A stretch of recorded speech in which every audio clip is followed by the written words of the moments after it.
Dr. Genevieve Hill-Thomas, and we're standing in the exhibition of Multiple, Prince Twin 7-7.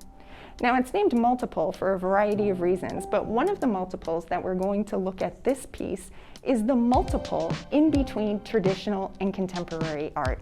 In the United States, many people tend to divide contemporary art from tradition-based arts, but in reality, there really is not a division, and this certainly was true in Prince's work. When we look at the actual medium of this is cloth. Indeed, this is cloth that he took from his wife's studio because she was a cloth dyer. And so we find this very traditional medium is something that he's using to create his paintings. At the same time, he's using tradition-based themes from culture that are immediately recognizable. For example, we can see a chiefly figure here, and he's clothed entirely in a garment that have these very particular patterning that we also see on these two animals here.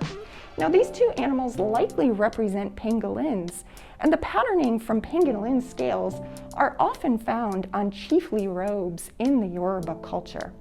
Now, the pangolins, when you think about it, are very strong animals in the fact that they can protect themselves. They can roll up into a tiny ball with tons of scales, right? And not many people can compete with them, or not many animals can compete with them. So we see this with this pangolin sitting on this coiled snake right here. We see that they can avoid danger, so we get some sense of their power.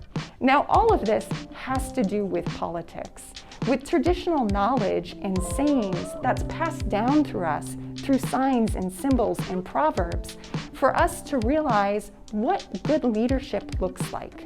The details in this work are just incredible, and I really hope that you'll get to see this for yourself here at the Museum of Fine Arts, St. Petersburg.